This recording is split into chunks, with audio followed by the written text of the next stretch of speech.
the Principal Secretary, State Department for Basic Education, Dr. Belio Kipsang, the Principal Secretary, Department of Higher Education and Research, Dr. Beatrice Nyangala, the Chairperson, Kenya National Examination Council, Professor Julius Nyabundi, Chairperson, Teacher Service Commission, Mr. Jamlek Muturi, the CEO, Kenya National Examination Council, Dr. David Njengere, the KNEC Council members present, the senior government officials from the Ministry of Education, Ministry of Interior, and all other government ministries present, representatives of education-related unions and associations, members of the press, ladies and gentlemen, good morning.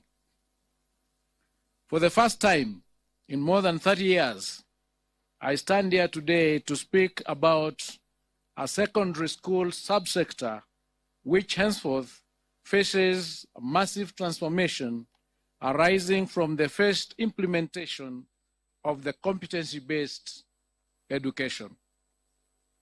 I say this because the exit of the 2024 Kenya Certificate of Secondary Education examination candidates from our high schools and absence of Form 1 class in 2025 now means that we have a trimmer senior school section of classes ranging from Form 2 to Form 4. In sync with these changes, our first cohort of CBE learners who joined grade 9 this year will be transitioning to grade 10 in 2026, calling for an urgent and formidable measure to ensure our senior schools are ready for the CBC pioneers.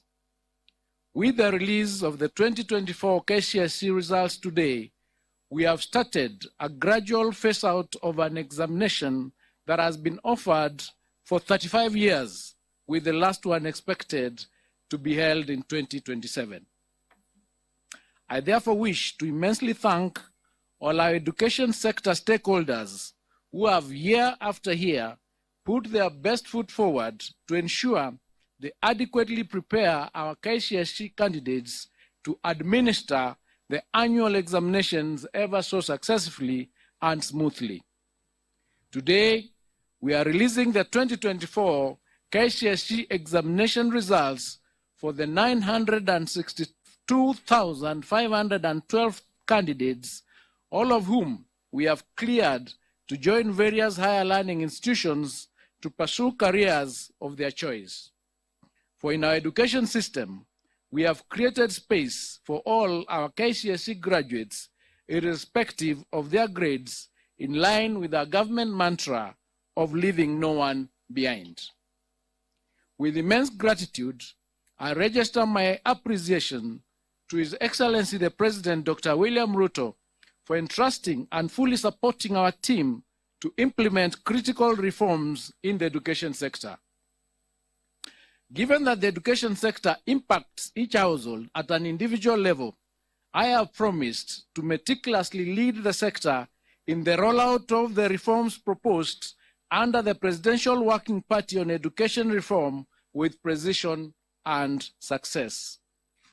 I take this opportunity to thank all the sector players from the Ministry of Education, the Ministry of Interior and National Administration, the Ministry of ICT, the Teacher Service Commission, and all other MDAs for their concerted efforts during the administration period of the 2024 KCSE examination. Further, I wish to thank all center managers, supervisors, and invigilators who participated in the conduct of the 2024 KCSE examination, and especially for upholding the integrity of our education system.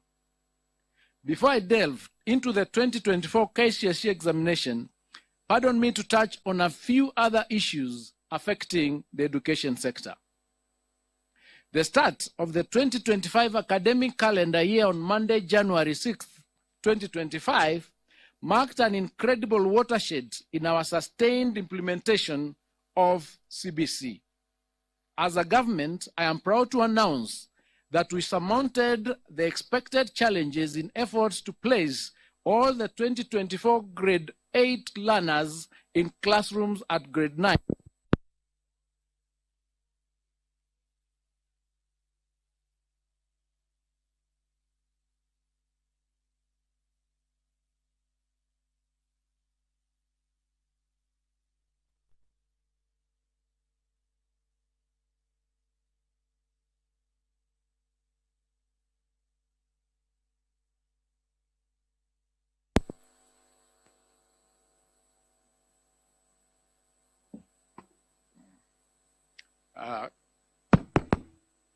Thank you. I think I should take that again. The start of the 2025 academic calendar year that we started on Monday, the 6th of 2025, marked an incredible watershed in our sustained implementation of the CBC. As a government, I'm proud to announce that we surmounted the expected challenges in efforts to place all the 2024 grade 8 learners in classrooms at grade 9, the highest level of junior school. As we speak now, we have constructed 14,500 classrooms for our grade 9 learners, and we are set to achieve the target of 16,000 by the end of this month. This has been made possible by the government's generous disbursement of Kenya shillings 11 billion to schools across the country for the construction of 11,000 grade 9 classrooms. A further 6.8 billion was allocated to the National Government Constituency Development Bank Fund, being 3.4 billion from the Ministry of Education and 3.4 billion in matching funds from CDF for 6,800 classrooms.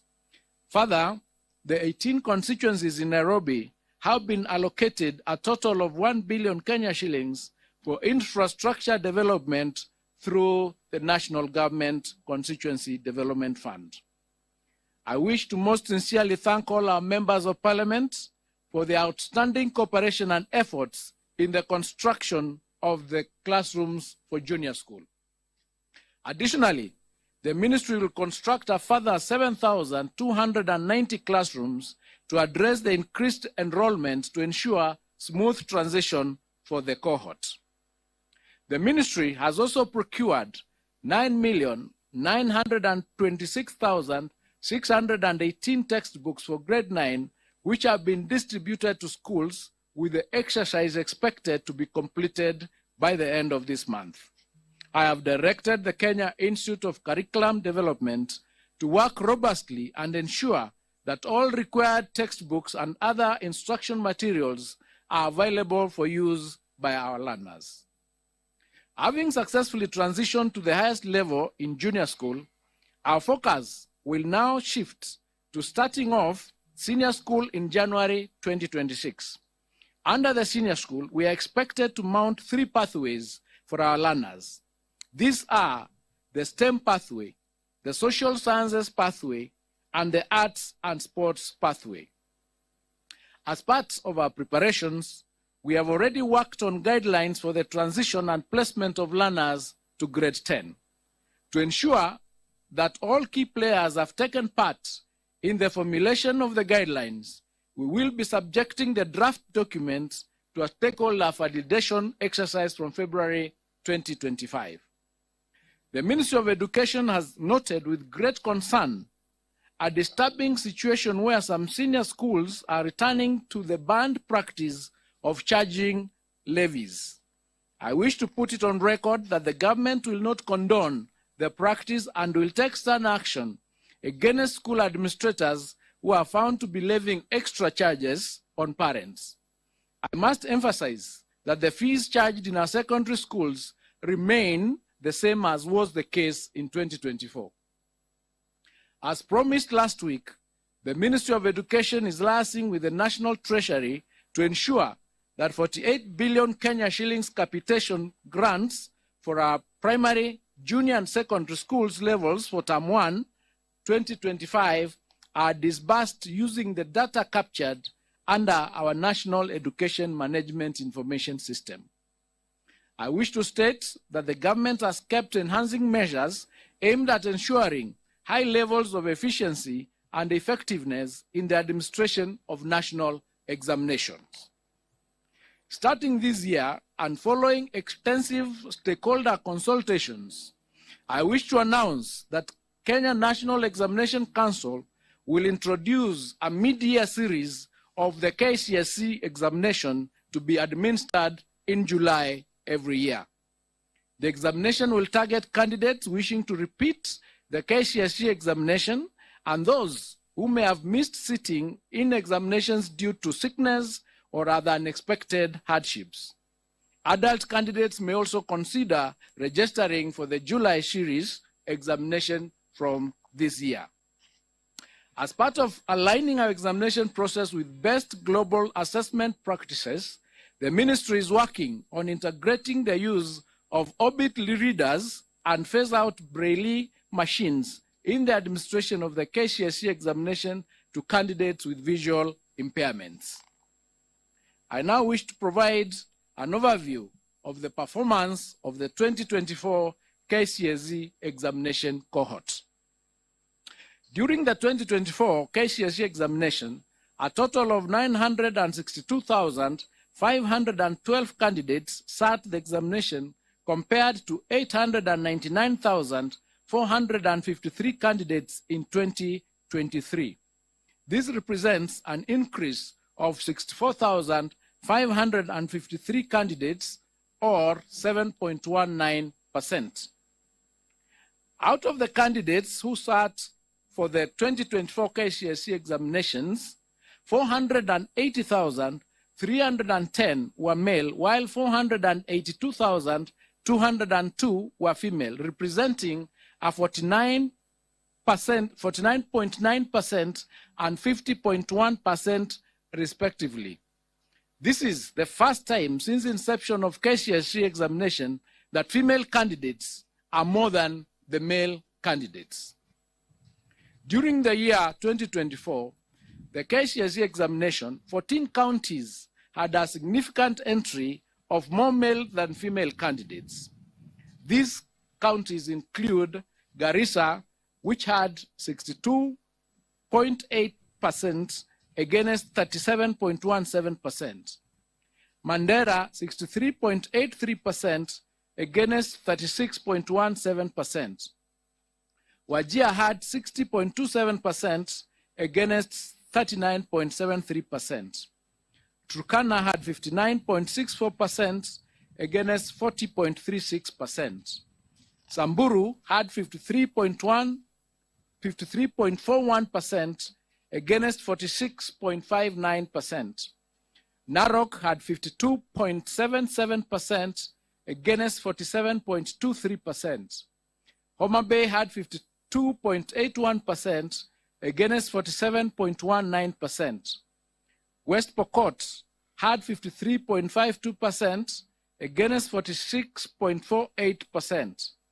Mombasa had 51.31% against 48.83%. Migori had 51.02% against 48.98%. Embu had 51.09% against 48.91%. Kisii had 51.03% against 48.97%. Nyamira had 51.39% against 48.61%, and Baringo had 51.67% against 48.69%. On the other hand, 14 counties had significant entry, more female than male candidates as follows. Vihiga had 55.15% against 44.85%. Elgeyo Marakwet had 53.76% against 46.24%. Kirinyaga had 51.46% against 48.54%. Meru had 51.69% against 48.31%. Kiambu had 52.78% against 47.22%. Nairobi had 52.41% against 47.59%. Kisumu had 52.39% against 47.61%. Kitui had 51.14% against 48.86%. Taita Taveta had 51.45% against 48.55%. Kwale had 53.31% against 46.69%. Isiolo had 52.11% against 47.89%. Tharaka Nithi had 52.06% against 47.94%. Kakamega had 51.80% against 48.20%, and Washingishu had 51.06% against 48.94%. The number of candidates aged between 16 and below increased from 16,040, which is 1.776% in 2023, to 20,546, which is 2.129% in 2024. The highest percentage of candidates registered for the 2024 KCSE examinations were within the appropriate age bracket of between 17 and 19 years, constituting 684,765, which is 70.95% of the total candidature. The percentage of candidates who are 20 years and above constituted 22.07%, or 259,861.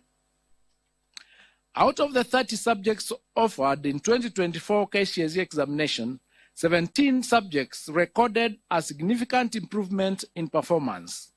These subjects were mathematics alternative A and B, biology, physics, chemistry, general science, history and government, geography, IRE, agriculture, woodwork, metalwork, drawing and design, aviation technology, computer studies, Kenya Sign Language, and business studies. 10 subjects recorded a drop in performance, and these were English, Kiswahili, biology for the blind, CRE, home science, building construction, electricity, French, Germany, and music. Female candidates recorded better mean score performance than male candidates in the following 7 subjects: English 101, Kiswahili 102, Kenya Sign Language 504, French 501, Home Science 441, CRE 313, and Art and Design 442.